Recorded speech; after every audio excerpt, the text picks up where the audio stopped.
satsang sur pratique de la présence de Dieu.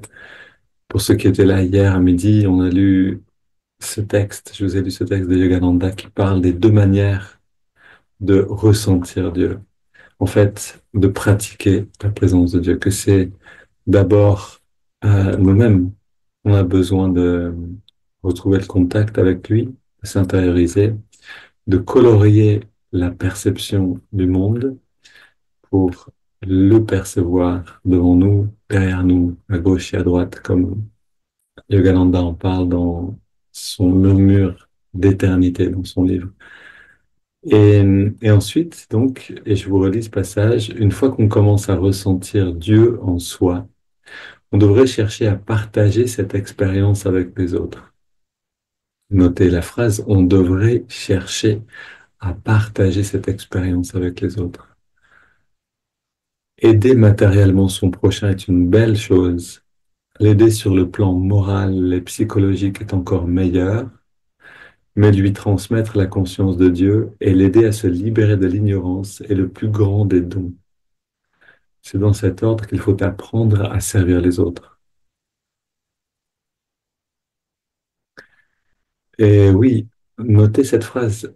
Une fois qu'on commence à ressentir Dieu en soi, on devrait chercher à partager cette expérience avec les autres.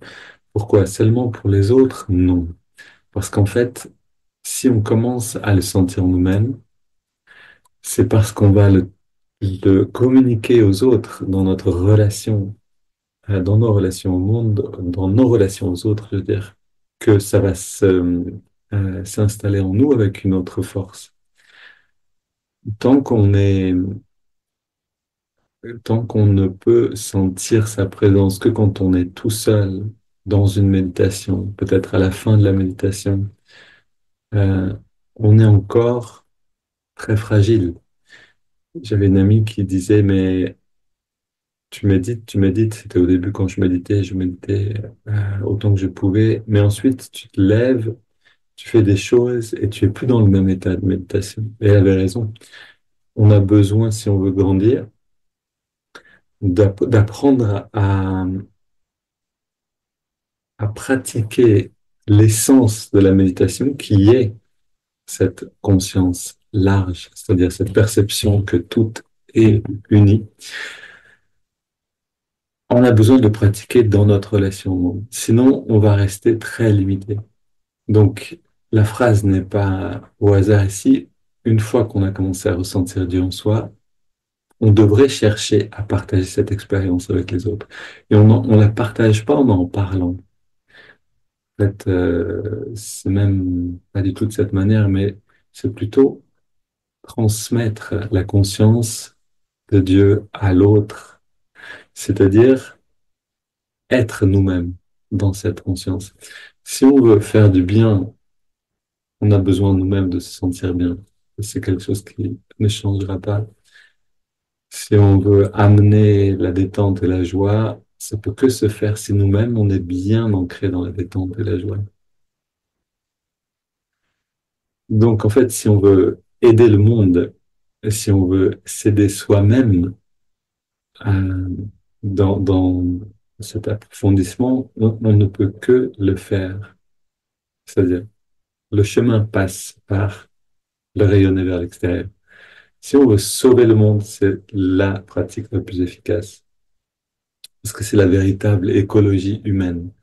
On commence par se libérer soi-même de l'illusion, c'est-à-dire, comme Yogananda ici, de l'ignorance. On ignore qui on est.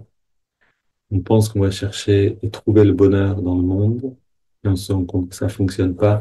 Mais si on va directement dans cette perception-là, on trouve quelque chose qui dépasse largement ce qu'on peut attendre. Et vivre dans cet état au contact des autres, c'est ce qui va véritablement les aider à sortir eux-mêmes de cette illusion. Et c'est pour ça que la présence d'un saint est si précieuse. Euh, si, parce qu'un saint est immergé dans cette conscience. C'est ça qui fait un maître, c'est ça qui fait un saint. Et passer du temps avec elle ou avec lui, euh, ça devient à la fois la chose la plus délicieuse, mais aussi la plus précieuse. Parce que dans cette présence, naturellement, on s'installe dans la perception du sein, qui a un magnétisme bien plus puissant que le nôtre, bien plus puissant que n'importe lequel d'autre. Il est libéré complètement de toute influence extérieure, mais il peut emmener ce qu'il veut dans cette expérience-là.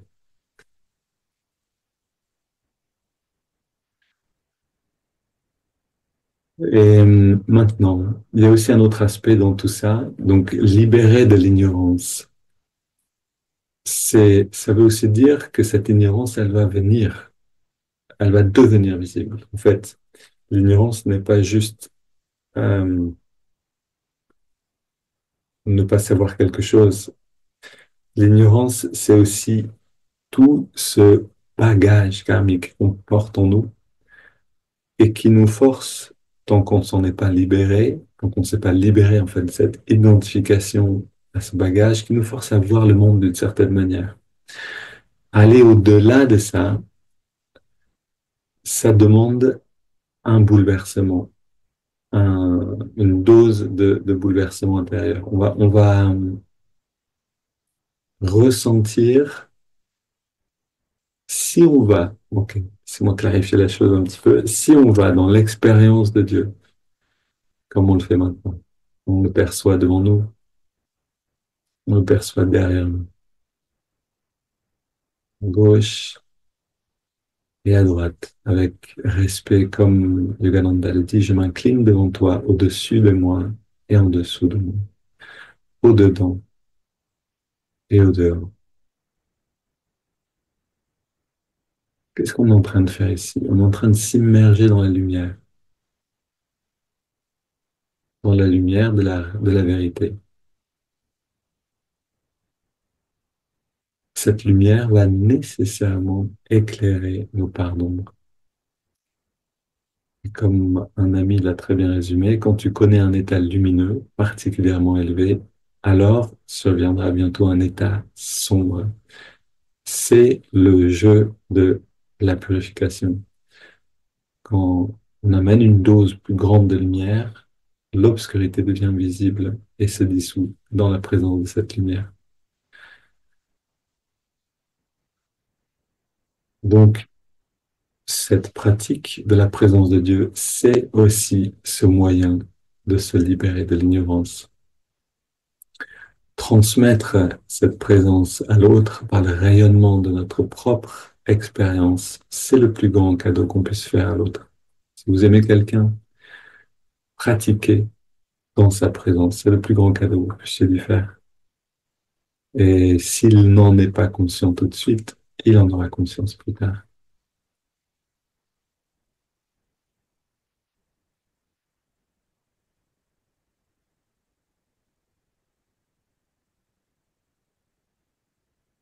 Encore une fois, dans cette pratique, grâce à ce murmure d'éternité.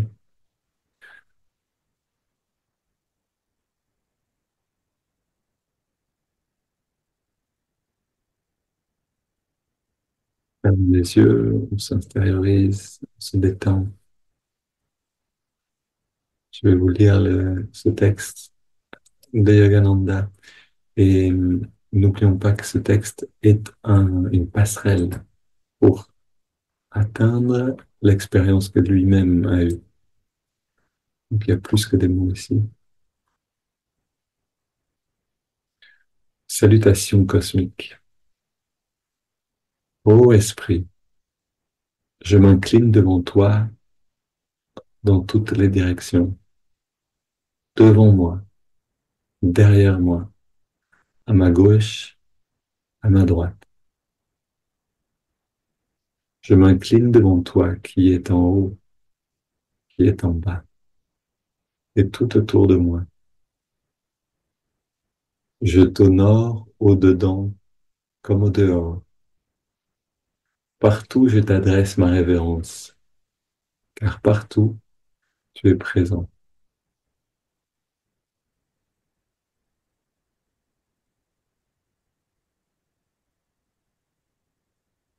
On peut approfondir en répétant, par exemple, cette dernière phrase intérieurement. Partout, je t'adresse ma révérence, car partout, tu es présent.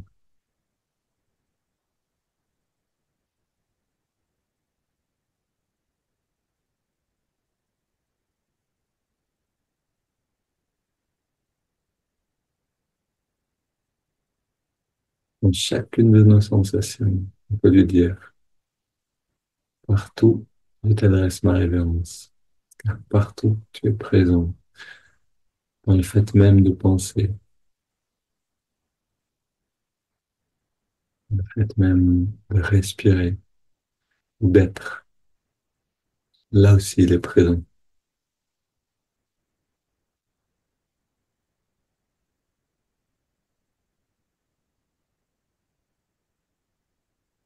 Dans l'idée même d'être une personne, c'est lui qui permet à cette idée d'être soutenue dans le temps.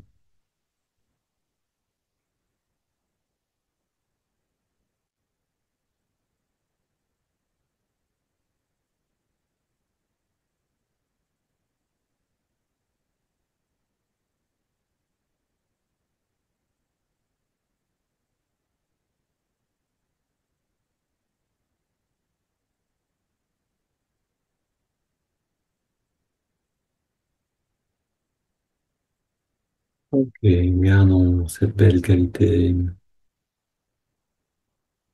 et allons dans la méditation elle-même avec les étirements, précieux étirements qui vont nous permettre de pratiquer cette conscience dans le mouvement. En inspirant, on entrelace les doigts partout. Je t'adresse ma révérence, car partout tu es présent. Expire les mains vers l'avant.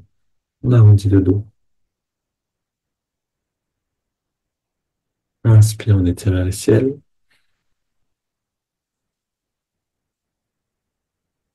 Expire, on se plonge vers la gauche. Inspire au centre. Expire, on se plonge vers la droite. Inspire au centre. Expire, on se tourne vers la gauche. On pose les mains, on soutient la rotation.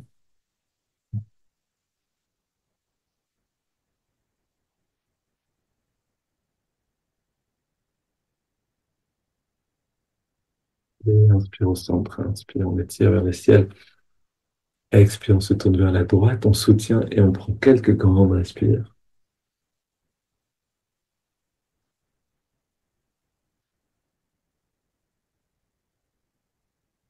On revient au centre. Pose les mains derrière nous. On resserre les coudes et les épaules. On ouvre la poitrine. On respire profondément.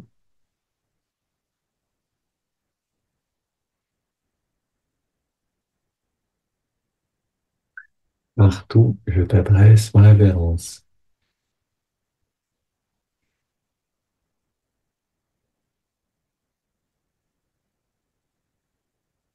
Et on revient au centre. Main sur les cuisses, paume vers le ciel. Pour redresser, détendu.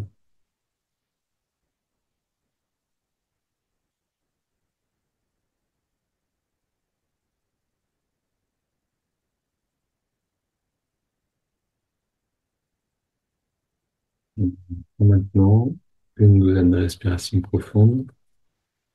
Et on prend ces respirations en le laissant respirer à travers nous. On garde cette conscience que dans la respiration profonde, c'est lui également. Inspire par le nez, expire par la bouche.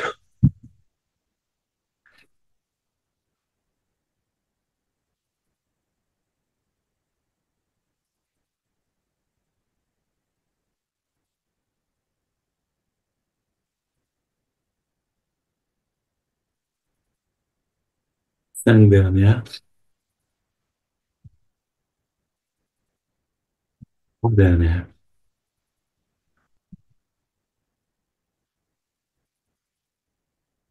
2 dernières. Inspire bien profondément, puis on inspire le plus lentement possible, le plus détendu.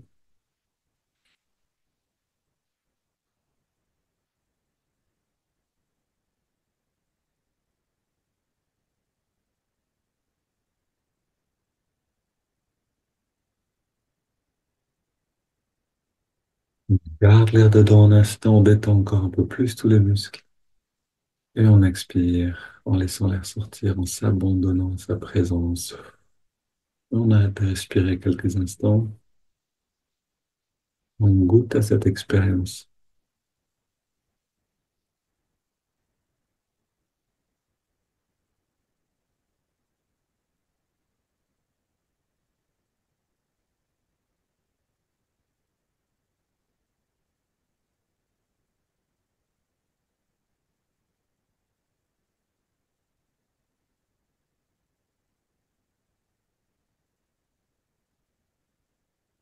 On inspire.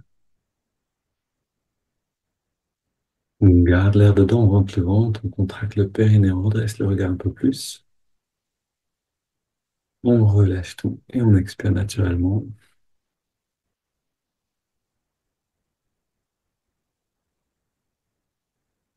On retourne à la source,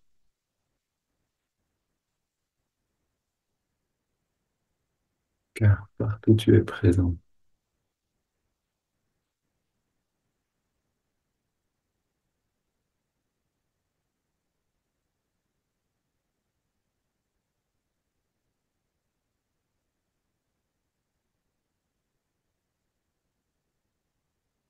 Maintenant, on prend une double inspiration par les narines. On garde l'air dedans, on serre les poings, on contracte les muscles,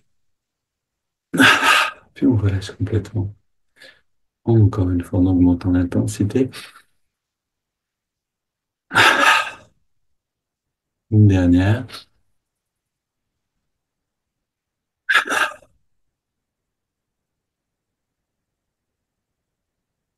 Et on reste dans la plus grande détente, une mobilité. Et on inspire lentement par les narines sur 5.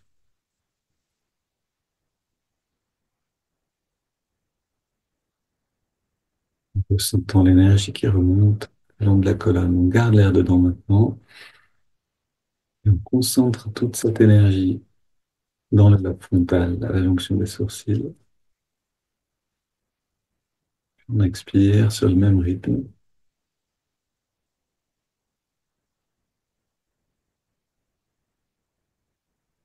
Et on sent cette légèreté qui s'installe en nous. À nouveau, inspire.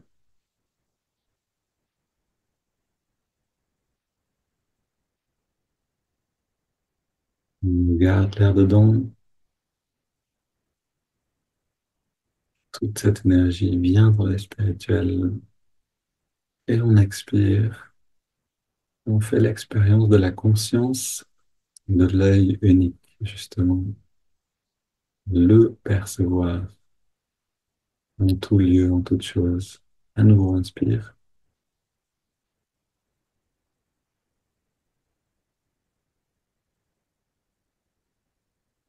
Garde l'air dedans.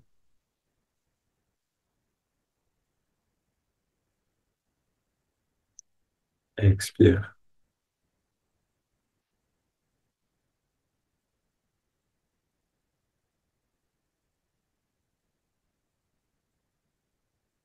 Dernier cycle. Inspire.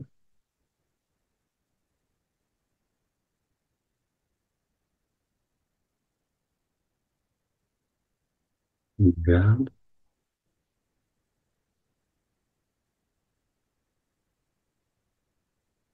Expire.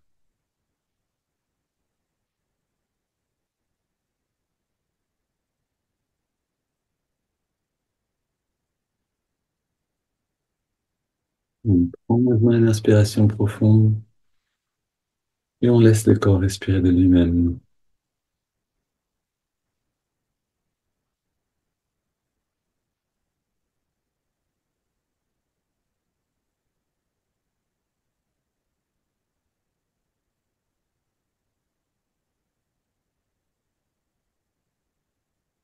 Partout, je t'adresse ma révérence. Car partout, tu es présent.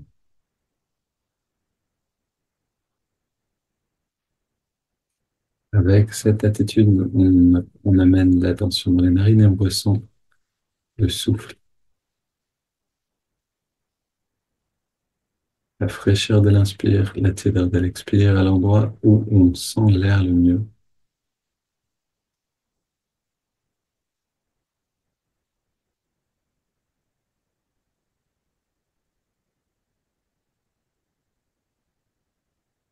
On observe cette sensation de l'air pour le voir dans cette sensation-là.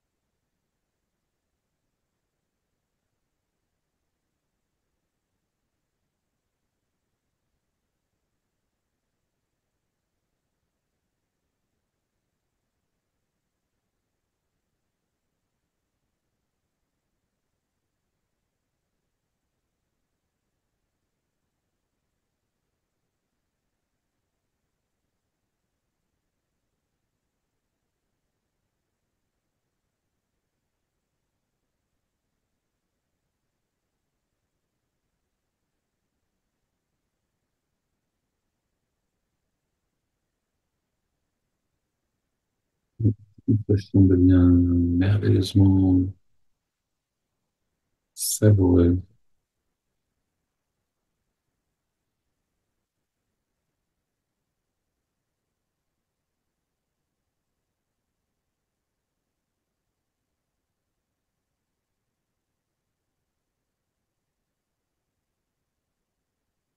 On ajoute le mouvement de l'index à la main droite. À chaque inspiration naturelle, l'index revient un tout petit peu vers la paume de la main. À chaque expiration naturelle, on relâche complètement l'index. Et en même temps, on relâche toute tension corporelle. On détend le corps un peu plus.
On ajoute le mantra Om So, Om sur l'inspire, So sur l'expire, sans, sans oublier de le voir dans le mantra, le mouvement du doigt, la détente elle-même, dans le souffle.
Pour ces 2 dernières minutes de pratique, de cette phase de concentration, continuez avec un élément de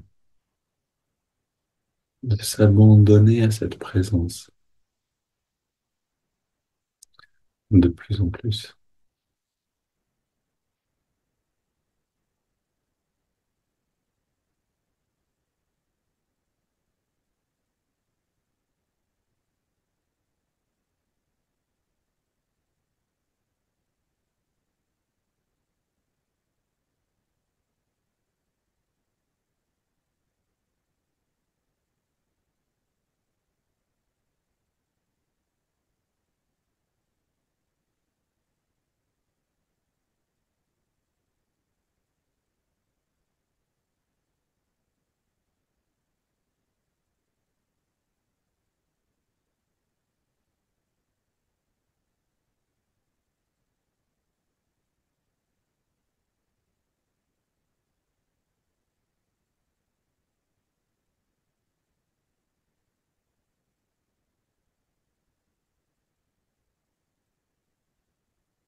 Une inspiration profonde.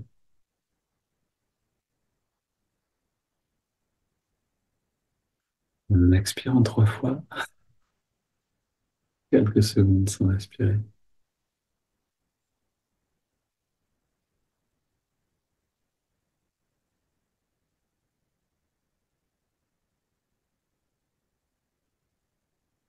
On baisse le corps, respirer quand il en a besoin naturellement.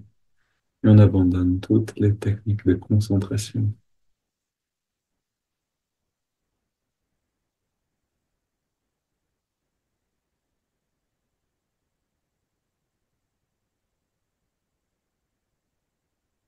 quelle que soit le- l'expérience, c'est-à-dire la forme de cette expérience d'unité, on la laisse s'épanouir en nous-mêmes.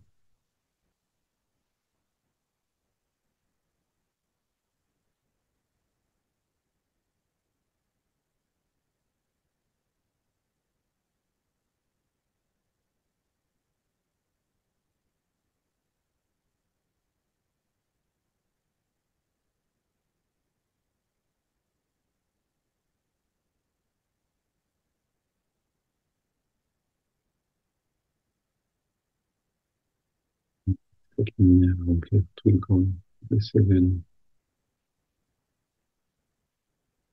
le mental.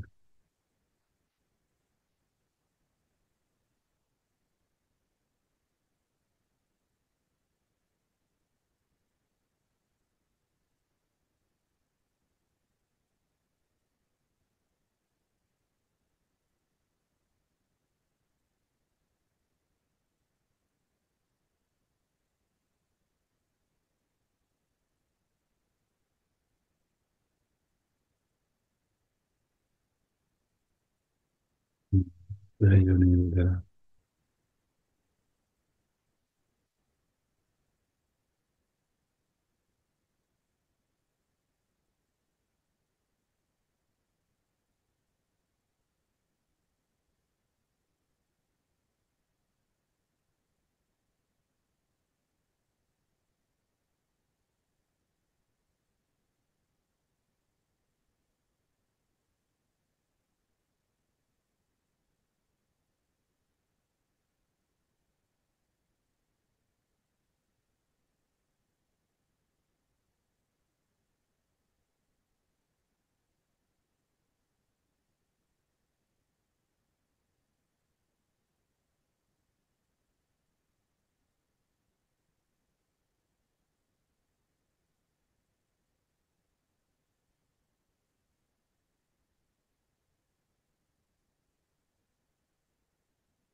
Comme un pain abondant de cette qualité, de cette présence, pour pouvoir l'amener dans le monde.